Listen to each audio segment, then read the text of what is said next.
You are listening to This is Oklahoma, hosted by Mike Hearn, telling stories of Oklahomans and those that have made it their home.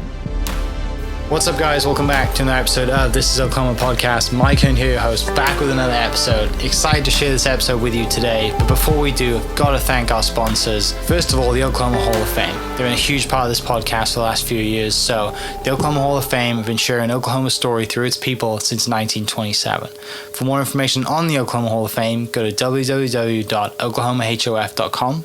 And for daily updates, go to oklahomahsof on Instagram and give them a follow. Our other sponsor today is the Chickasaw Nation. Now, the Chickasaw Nation have sponsored pretty much everything in Oklahoma. They're a huge supporter of Oklahoma.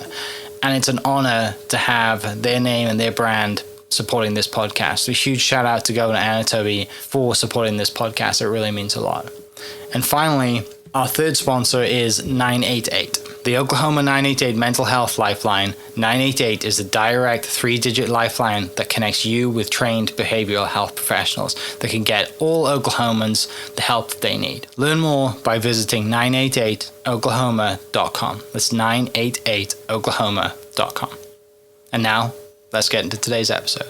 What's up, guys? Welcome back to another episode of This is Oklahoma podcast. Mike Hearn here, host, back with another episode down at the Oklahoma Hall of Fame today with part 3 of our 988 series, talk about mental health in Oklahoma. And if you aren't aware of it, 988 is the new mental health number, which there'll be a lot of information about that in the description. You can go check that out. But my guest today is Sheamekah Williams, who is Director of Children's Services and Interim Executive Director, which is, I mean, you running the show right now, right? Thanks, Mike. But thanks for coming down. Excited to dive into some of, these really important topics, around mental health, especially for young kids. Yes. It's heartbreaking, when you hear the stories of the young kids that are going through tough times, harming themselves. I mean, it's really, really is. And I don't have kids, and I can't imagine what it's like for mothers to go through this and fathers. But even if you don't have kids, it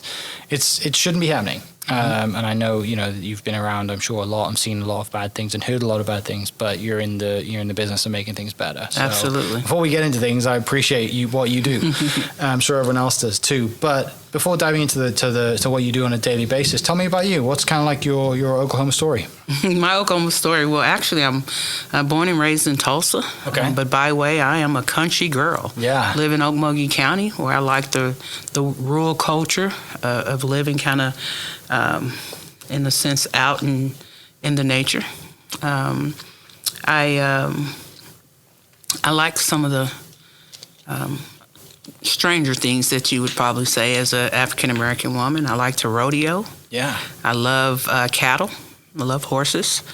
And so a little different for me. So rural Oklahoma girl by way of Oklahoma City Department of Mental Health, where I work every day to make a difference in the lives of children, youth, and families. Yeah.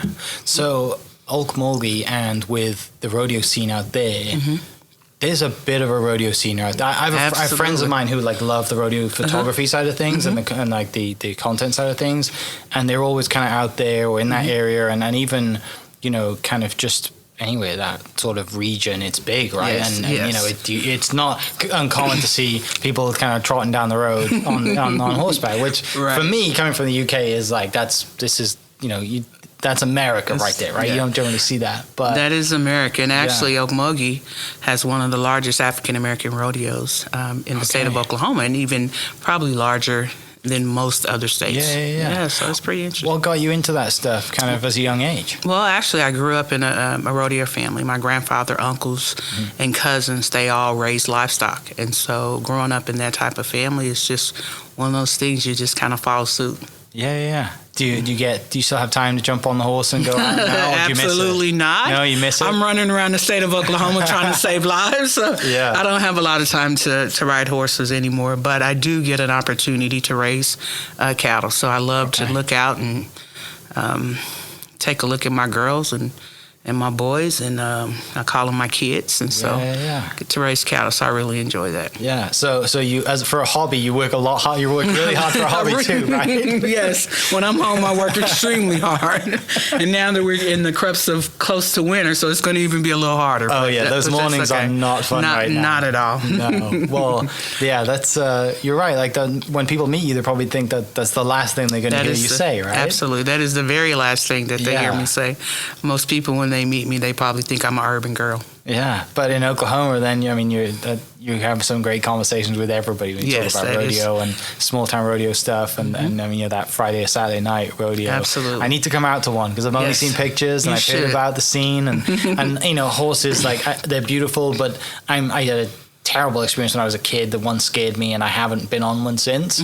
And I'm not a massive human being, but I'm a little taller than average, and I just putting me on a horse that, because of my size, is going to be a big horse, it just scares me. And my wife loves it. She'll go ride and wants to do more of that, which one day is probably going to cost me a lot of money. Yes. But yeah, you should definitely come see us, Mike. I tell you what, rodeos is like Friday night football in rural Oklahoma. So most of the time when you're at a rodeo, there's a lot of community folks, friends and families, and we just have a really good time. Yeah. So how does that then connect to your day job working for the mental, like, is it just totally separate, or I mean? Yes, it is absolutely totally separate. Most people don't even know my real lifestyle and things that I really enjoy doing. But it's one of those things for me that, work extremely hard during the day. Like I said, really working hard to change the lives of children and families in the state of Oklahoma. But still, yet, I can depress at night being out in the rural spaces and places. And it's just, it's really not, I don't consider my home life hard. It's pretty relaxing. Yeah. Nature is pretty relaxing, so. Yeah, it gets you out of that office mentality of making phone calls and all, and you're just out in the clear air, just you and cattle and horses, and just, it might not be just you and the animals, and you have a lot of time to think, right? That's it. That is one thing I do miss about home, is like just fresh air and, and I've never been a big nature person. I play golf, so fresh air on a golf course is my version of nature. But yeah, it does great things for us, doesn't it? Just to get out and, obviously sunlight does great things for us too, but just getting outside, is very important. And during, I think, being locked down or whatever the situation we've been going through the last couple of years, I think it's even more important now to just go outside and not just come home and sit on the couch and watch Netflix all afternoon and go for a walk. So, absolutely. So growing up, then you're in the rodeo scene and you're around agriculture a lot. Academically, what is your kind of plan at that time? Do you think I'm going to go to university? Do you have ideas to go somewhere else, or do you want to stay in agriculture? Well, I mean, growing up, I actually was born and raised in Tulsa, but my grandparents always lived in the country. That's kind of in the country. That's kind of where my agriculture nature came from. And I remember as a kid always the desire. I mean, I love going to the country. I love going to Grandma and Grandpa's house in the summertime. And so that's kind of how I navigated towards the country.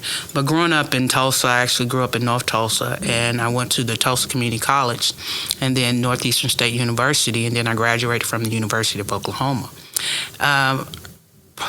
In my early 20s, I started my career at Tulsa Housing Authority, where I worked in residential services with people who lived in public housing. And I think that's where I first got my love for service. And being a person of faith, I always believe that it's a gift in the sense that I can do thus said the Lord, but get paid for it in the same sense. And so it's always been a gift that I've always adored. And I always believe that if you do what you love, you never work a day in your life. So that's kind of how I got there. Yeah. And was fortunate from Tulsa Community College to follow the human services path, which led me to the University of Oklahoma with a degree in social work. Okay. Yeah. That's I love like asking that question, right? Because you get to kind of see how someone's weaved in, and I'm sure there's experiences along the way that help you nudge you in a certain direction. Absolutely. You meet people and you change that. You might not think that you're changing someone's life, or you're just doing your job, but then you get that response from them, and they it really means a lot when someone says to you how much you mean to them, right? Absolutely. And I'm sure you've had plenty of those experiences now, but as a young adult, it's impactful, right? You think, wow, like I am making a difference. Right. And, you know, it's... And I think those types of experiences, as you mentioned, I mean, oftentimes throughout my life, I would see people in Walmart or stores, and they would call my name, Miss Sheamekah. That's who I was known, Miss Sheamekah.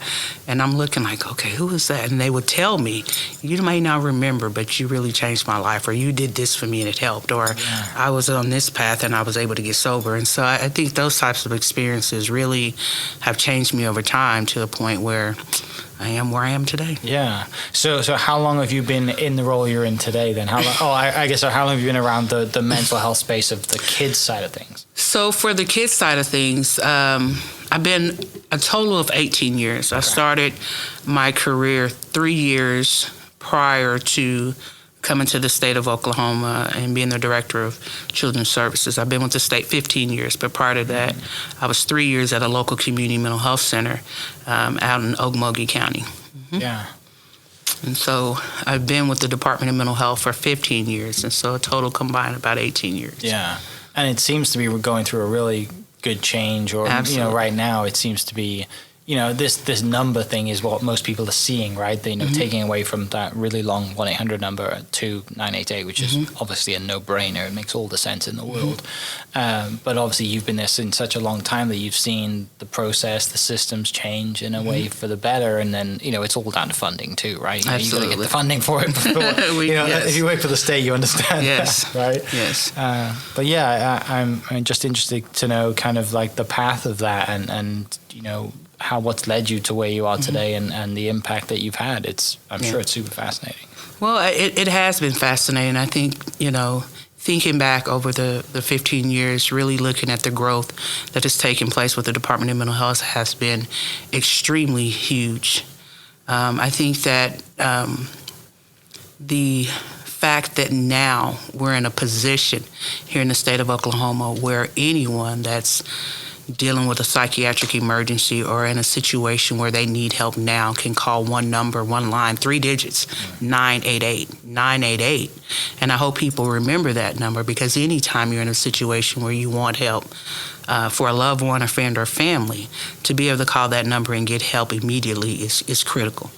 And so I, you know, when I think back over the years, I came into the system, and of course, you know, when I started, I was a therapeutic foster mom, really working, really living my life in a way where I was giving back to kids who didn't have parents at the time. So I came in the system as a therapeutic foster mom, and definitely a challenge. So I can understand parents today, or foster parents today, who are dealing with kids who have problematic behaviors. And so as a foster parent, coming into the system and looking at the system from the lens of a parent was really important for me, and has been extremely important as my career, because I've really worked to build a system for children, youth, and families, for parents, for caregivers, so that, you know, parents and caregivers can get the help that they need, and get the help that they need now. And I think, you know, thinking back in our design is kind of like, you know, as a parent, if I wanted help now and I needed a medical help, I can go to an emergency room and feel like I can get the help that I want. And so I wanted a system where when parents had psychiatric emergencies for their kids, they can get the help that they needed now. And so the department, we started our building our continuum of care, really looking at kids that were higher needs, kids that were at risk for out-of-home placement, kids that were at risk for being hospitalized. And so we built a system called a system of care in order to support those children and families anywhere in the state of Oklahoma. We started with two county sites, a rural and a metro site, really building services and supports for families that were high need. That spread like wildfire, and we were able to get support from our legislator in order to expand that statewide. So currently right now, we have a systems of care in place that provides wraparound services. And the wraparound is just like it says, they wrap services around children and families in order to support the psychiatric needs that these kids have. And so building that platform where we have the availability of these services supports statewide was extremely important. as we navigated through that, different initiatives came along, and of course, like you said, different funding, which allowed us to build additional supports like peer supports. Peer supports are services that speak to the caregiver and a parent in a way when they're going through different challenges. They have somebody who has had those types of experience and can speak to that. And I think those are extremely important because there's nothing like being in a situation where you don't have the resources, the support that you need in order to address an issue that's really going on with your young person or your child or your kid. And so building a peer support system was also extremely important. We continue to leverage different funding opportunities in order to build services for kids that were ages 0 to 5, which is our early infant mental health services. We were able to build services for kids we consider to be SED, severely emotionally disturbed. Services for kids that were 16 to 25 that were, maybe had diagnosable mental illness, that was having challenges with transitioning in life and transitioning to adulthood. We were fortunate to build services that supports not only schools, but kids that were having problems in school systems, as well as really leveraging opportunities to partner with agencies like the Office of Juvenile Affairs and the Department of the Department of Human Services. What we know is kids that are young people who are involved in both of those systems have much higher challenges than the average or the overall population. So building partnerships that created opportunities for those young people to receive services and support that they needed to meet the needs that they have. So we really worked extremely hard to build a service system here in the state of Oklahoma that would meet the needs of children, youth, and families. Yeah. And probably about 3 ago is really when we launched and when we had an opportunity to really design and develop and move forward with the implementation plan for our children's mobile response and stabilization. And so that was an extremely important partnership with other agencies, child serving agencies here in the state, to really look at what did that system need to look like for the state of Oklahoma. Ultimately, our vision was that any child in the state of Oklahoma would have access to an immediate face-to-face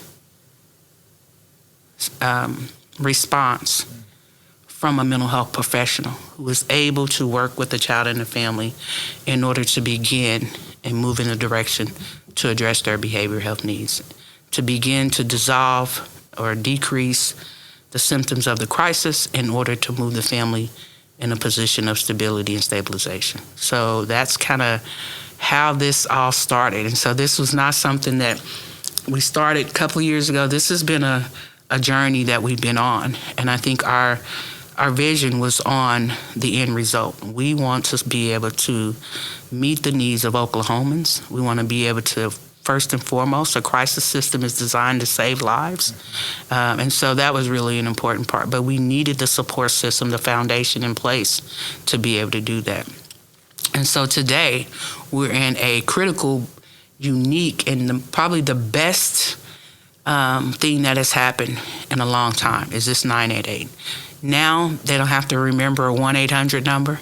Now it doesn't matter if your young person is living with grandma and grandpa, or if they're staying with Aunt Mary down the street, or they're way, of course it takes about 4 hours to drive across the state of Oklahoma, unlike some of these small states. But if they're in a family member's house, we will all know the number, 988. And so, we don't have to remember this long 1-800 number. So that is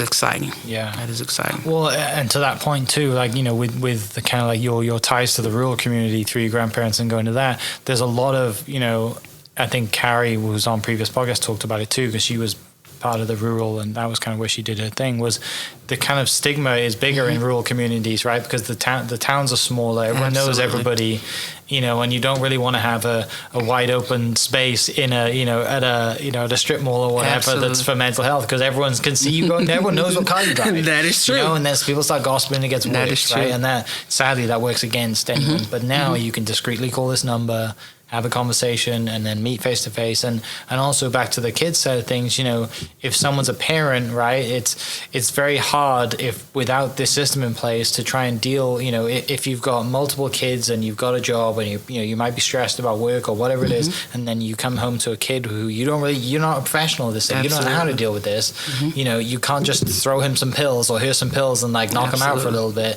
You can now like, so no doubt you've saved some marriages too. Absolutely. Marriages, friendships, and relationships. Because I think that, you know, we hear from parents about the challenges of raising a child who has a mental illness. And so, again, we hear those stories time and time again. But to have partners out there and people out there, professionals out there that are willing to work alongside those parents and help them to gain not just the knowledge but the skills to be able to address that, and for them to know that's what we're here for. We're here to help and support them.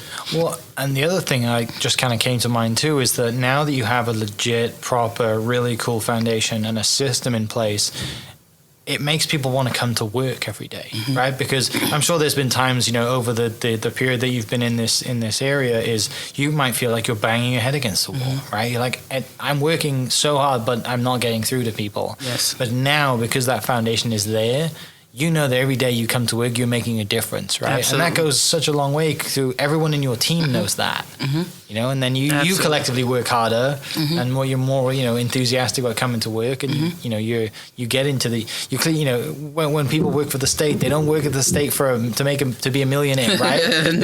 They do it to make a difference. Absolutely. And so when that difference is not there, then they might go do somewhere else. But I'm sure you've seen also probably, you know, employee retention has gone up as well because you guys are doing it the right way. And, you know, to be a resource to someone, especially a kid that says, hey, it doesn't matter where you are in the state, like we can have a face-to-face conversation with someone who's trained for this. Yes. And I think that's a really important thing to mention. Most people who come to work and do this type of work, they're here because their heart is in it. These people care. These people are not necessarily, well, I guess we all have to do it because we got to pay the bills. But I think the most important thing is they care about the population. They care about the people we serve. And I think what makes the difference for those of us that work on the front line and those of us who work to help people or to make people's lives better every day, what makes a difference in this is the access. And what I mean the access is oftentimes when you're in rural spaces, when you're in communities, you don't necessarily know who to call. Right. And this kind of really creates an opportunity of access, because if you call this number, and say, for instance, you call this number and, you know, and you need help, because what we have to understand is what I consider to be a crisis for me as a parent may look different from parent to parent. And if I feel like I'm in crisis and I call this 988 number, I know that number will give me access to what it is that I need. Give me access to the support, the resources, the treatment provider, the trained person that's going to walk me through the process. And so for me as the director, that's a huge win for us in the state of Oklahoma, a huge win. Well, and the other thing too is, you know, some people might, you know, if they're unaware of this foundation, unaware of this service, anytime you mention something medical, they think, oh, it's going to be expensive. Right? Like medical stuff is not cheap out here. Right, it's not at all. You know, it's not cheap anyway. But when you talk about the state service and, you know, it's being provided like that, you know, there's no reason not to call. There's no reason not to call. Just making sure that they know what that number is. Absolutely. We won't send you a bill. Yeah, and be there. And so for people listening then who generally, like, how does that process work? If for example, someone has, you know, a kid and they're having a bit of a, you know, not doing very well, they have a situation, you get a phone call. You go out there. What's the process of taking, you know, through that and how that works out with the families? Yeah. So the first thing is really making a call. When a parent decides that they need help, they make the call, or a caregiver or whoever, they make the call. There's going to be a live person that comes on. This person is live, skilled, has mental health expertise to get some specific information about what's really going on. Give me an idea of what's going on. And they're going to ask questions, all right, do you want someone to come out now? Does this, would you like a face-to-face now? Would you like to set an appointment? What is your preference? And I like to it's kind of like someone to talk to from a parent's perspective. This is what I'm dealing with, and this is how I want it to be handled in a sense.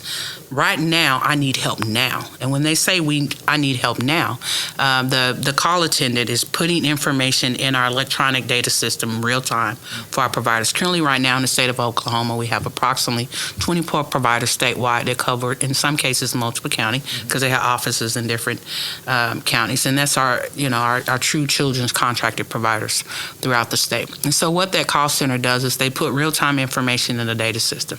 And so when they connect to the actual provider who's responsible for the response, that provider comes in real time. They do what we call the warm handoff and connect the actual caller to the actual response team and give them an opportunity to exchange information, maybe a little bit more detail. We look at information such as safety. Are there any dogs in the home? Are there any weapons? Is there things that we need to be concerned about? What is the problematic behavior? Are we looking at a suicide? So they get information from the actual call center. The person who's calling. The actual provider that's responding will have this information, and before the actual call center completely transitions that call, that asks the actual caller, is it okay if I drop? Do you have the information about the agency that's going to be responding? Is there any additional information that we need from you that will be helpful in this response? Our expectation is that our mobile response teams are face-to-face with the child and family within 1 hour. Being rural Oklahoma, sometimes it takes anywhere, it can take up to an hour. In most cases, the parents are not available at that time because what you have to understand, sometimes parents call in crisis and they're at work. And something happened the night before and they just didn't know how to handle it, but to them it is a crisis. And so oftentimes we'll do what we call deferred, where we actually will see the child and family within 24 hours. But our immediate response is to get to that child and family within 1 hour. Yeah. So the actual mental health professional goes out and meet the child and family in the home in order to begin to assess and determine what's taking place and how do we get this resolved. Ultimately, our goal is to keep the family stable at home, in the community, to the best that we can. But sometimes we know that is not at all possible, so we look for other options, such as higher levels of care and acute hospitalization, when in fact that is a need. But our ultimate goal is to really respond, to provide the assistance, and to maintain those kids and families in their home and in their community. Yeah. Is there, with the, and I know you said, everybody's crisis is different. Mm-hmm. Are there common ones? Obviously, ones you get more than others? Yeah, absolutely. And it's unfortunate, but suicide is very much a common one for kids. We get a number of calls where our young people are in crisis and whether they're talking about, whether they plan, or they have a desire, and that's the unfortunate thing. Yeah. The great thing about that is when, in fact, our mobile response providers are able to get to those types of calls before any type of, harm or safety issue is in place. We're able to get in quickly. We're able to diffuse. We're able to assist the young people and keep them stable in their community, or sometimes get them to higher levels where they can get the help that they need. Yeah. Is there a main kind of cause? Is it social media based? Is it kind of schools? Like, is there? Because that's the tough thing, right? Is when all kids who are getting younger and younger with access to social media and all these platforms, and as most parents, with people listening, like, there's multiple times I've just given my kid my phone to do whatever, because to keep him happy or whatever it is. Like, absolutely. I'm not saying that's a bad thing, but there are, sadly, there are bad people out there, and there are people who have access, through social media to kids who are very young and very, minds are a lot more moldable when you're 7 years old than you are if you're 17, right? Absolutely. I'm just curious to see if that, with a rise in technology and then kids getting younger being on technology, is there a kind of correlation with that or not? Well, Mike, that's the tough one, because we see a range of things. I mean, depending on the age group, I think that when we look at younger kids, we often see episodes of depression, maybe in some cases due to trauma, loss of a loved one, the separation or divorce. I think that as we get older into the teens, peers become a major factor. We see things like bullying, we see other things, and other things that take place. And as kids get on up into age, it's really that transition to adulthood and how, life gets a little tougher. COVID was a huge thing for our young people. We've seen an increase in calls once COVID kids started to go back to school. And the isolation of not being able to touch, hug, or connect with your friends in the same way was definitely a tough thing for some of our young people. So we definitely see a range in reference to kids 0 up to the age of 25. Yeah. But for the most part, it's just really severe areas of depression that has existed for some time. And so, are there any kind of general action items that you kind of tell that are more common to tell parents and other people that to deal with stuff like this, or is it just very case based? When it comes to mental health, I think that oftentimes when parents start seeing their young people start to isolate, when we start seeing grades start to drop, when we see situations where their mood and their affect may be changing, oftentimes parents kind of right now, in our state, we are a big state where, legalization of marijuana is huge, and oftentimes our young people get a hold of some of those things. So when you begin to notice any changes that, maybe exist for quite some time, or say, for instance, you're aware of an experience where your kid has had a traumatic loss or been in some incident of trauma. I think that those are things to be aware of, and it's like anything else. When you're not feeling good, your throat gets a little scratchy, or you have a severe pain in your heart, you go get help. You go see your doctor, your primary care. You go, and I think it's the same for when we talk about behavioral health. We always used to say a checkup from the neck up. There's nothing wrong with reaching out and say, hey, there's something going on with my kid. I'm not quite sure what it is. And so we lean more side on the preventative side, getting in early, figuring out, and so that young person can have a much more successful outcome. Yeah. Do you think there's some sense of kind of I think families and parents are prideful, right? They don't want to be the reason that their kid is having issues. So that, for them to get over that and make the phone call is hard to begin with. Yes. But you've got to tackle that. That must be. Absolutely. That is definitely a tough. I think, as parents, we do the best that we can. And sometimes the best that we can, we all make mistakes, and we say things and do things that over time. And so what I would say to a parent, I think that we have to really we have to step aside our own personal feelings and egos about what's getting ready to take place in order to save our kids. And so we have to give more of ourselves. Maybe it means calling 988 to say, hey, I need help. We need help now. And understanding, we'll work through that with you. And we have people, we have other parents, we have family support providers that have been parents and raised kids with mental illness who can assist those types of parents in order to understand, what's, taking place and how they can support them along the way. And so I would say, make the call. We have people that can support and help you. Yeah, and like back to more funding, you can hire more people and cover more ground, right? And get someone preaching the choir right now, I'm preaching to the, Mike, I think that we are definitely in a good, we're in a good space, a good place in the state of Oklahoma when it comes to the implementation of this 988 crisis system. I think Oklahoma is leading the nation. I can tell you that the Children's Mobile Response and Stabilization System is known nationally for one of the best systems in the nation. And so I'm excited about that. And I again, look to the people on our front lines every day and I say thank you. But we still have a ways to go. And I think that as we continue to build out this crisis tenure. And it's unfortunate. It's going to take money. Yeah. It's going to take money and an investment of people's time in order to build out the right system that we need. There's other things that we're thinking about and that we're working towards in order to do that. But so, Mike, if you just happen to have some money laying around, I mean, hey, you can always pitch it our way. Yeah. Wave that magic wand, right? wave it. Win that Powerball or whatever it is. Mm-hmm. But what better way to utilize funding than to save lives? Mm-hmm. And I think everyone listening and everyone who you meet on the street knows someone who's either gone through something like that, absolutely, or has been, or has harmed themselves. I mean, there's my high school back home. We went through a really dark phase in my high school, and all you've got to do is Google my high school and you'll see it all, and it was terrible. Wow.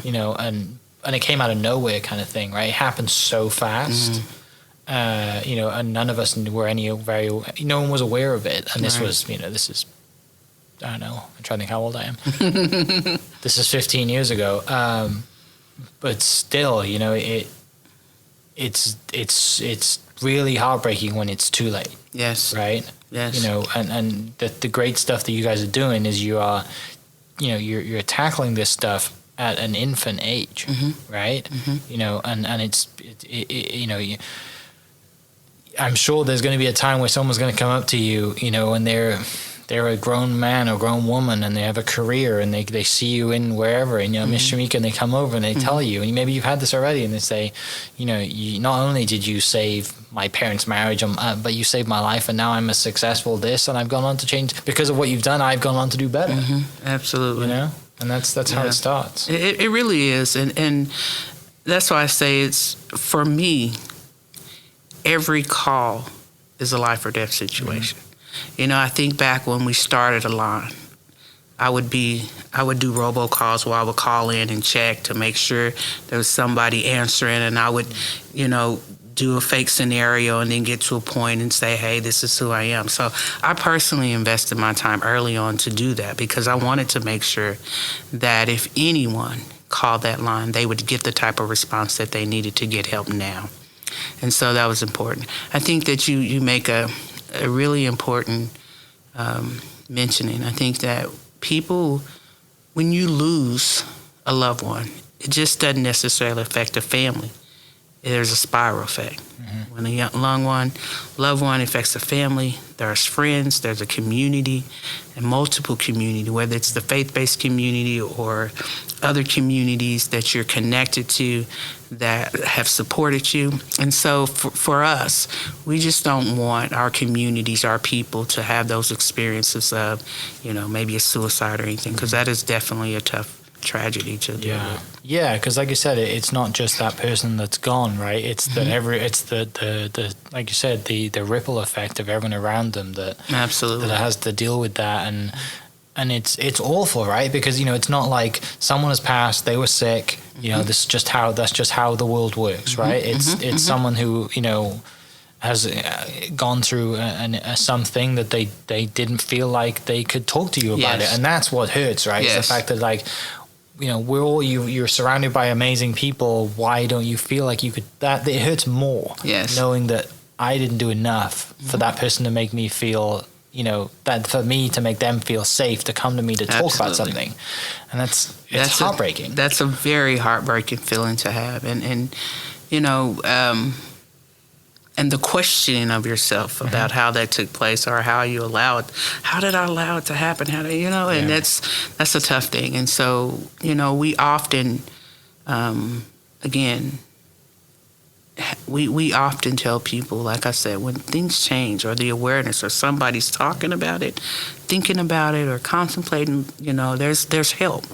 And so the quicker you can get to the 9, then you can get to the 8-8, and we can get there a little bit quicker. And so faster in order to respond. And so we don't want that to happen. No, of because course not. it does have a rippling effect even long after the person is gone. Yeah, and now that, like I said, now that this number is available and there's people on the other end who are waiting for you to make a phone call, right? Yes. It's not like every other call center that they're like, sorry, I'm not in your country, I can't help you. They are waiting for you. Yes. And how, they're sad, they're on purpose saying, today I'm going to change some lives and I'm waiting my phone to ring. Please ring me because I can help you. Yes. And you won't have to get on and listen to some automated recording. Right. Press 1, press 7, press 9, and then still wait. Yeah. Our 988 call center they're pretty quick. Yeah. You call, they answer, and so and that's really important because oftentimes, think about how many times you've hung up on a recording because you're trying to pay a bill or you're trying to get to. It's pretty tough. So it's the last thing people want to do is make that phone call, right? If you're in crisis. But like I said, if you're in crisis, then this is the easiest way for you to get help. Yes. It's very discreet. No one else has to know in your family. No one in your immediate circle has to know. You make that phone call, and someone can come meet you. Absolutely. And someone comes out. They're not going to come out, dressed like a police officer. Right? Not at all. They're coming out in plain clothes. They might just see you having a coffee with somebody. Yes, absolutely. Our response teams are mental health professionals who will not come out in uniform. Yeah. They'll come out in regular civilian clothes in a way where they're extending their hand to help. That's what they're trying to do. Well, I want to thank you for everything you do. Thank you for the care that you take and the pride you take in your job. Just by telling us that you pretend to be someone else and to make those phone calls to make sure that your team is doing the right job. That says a lot. But also, it's not like you've just kind of been doing this for 6 months. Like you spend your life doing this. Yes. It says a lot about who you are and the impact that you want to have. So I want to thank you for coming down. For people listening, I'll put the link, to the website. But the main thing, it's just that number, Yes, absolutely. 988. Yeah. We can't say it enough. Yeah. 988. 988 save lives. And you'll see it everywhere. It's on bus stops. It's on social media. It's so simple. It's just a number, and it's not just. Like I said, if you're a parent, don't feel bad about making this number, right? Absolutely. You're going to help you and your situation and the lives around you too. So I want to thank you for coming down. I really appreciate it. And I do hope that you spend more time on a horse and going to rodeos. And now that I have, your contact information, I'm gonna hit you up when these rodeos start again, because I need to come down and see this stuff. Absolutely. So, come on down. I will definitely do that. Well, thank you so much. I appreciate it. For everyone listening, I'll post the link to the website in the description, but just remember, it's just a number, 988, and we will catch you next episode. Cheers. Hope you guys enjoyed that great episode. Thank you so much for listening. As always, huge shout out to our sponsors, the Oklahoma Hall of Fame, sharing Oklahoma story through its people since 1927. For more information on the Oklahoma Hall of Fame, go to www.oklahomahsof.com and follow them on Instagram for daily updates at OklahomaHOF. Our other sponsor, the Chickasaw Nation, amazing sponsor. They do amazing things for the state, and they're always sponsoring something in Oklahoma. They're a huge supporter of Oklahoma, and without their support, we wouldn't be able to do what we do. And finally, our third sponsor for today, the Oklahoma 988 Mental Health Lifeline. 988 is the direct 3-digit lifeline that connects you with the trained behavioral health professionals that can get all Oklahomans the help that they need. Learn more by visiting 988oklahoma.com. It's 988oklahoma.com. Thank you for listening. Thank you for listening. We are inspired by those around us and hope that you are too. Make sure you subscribe to this podcast on your favorite podcast platform and leave us a review so we can keep telling your stories. For more great Oklahoma content, follow This Is Oklahoma on Facebook and Instagram.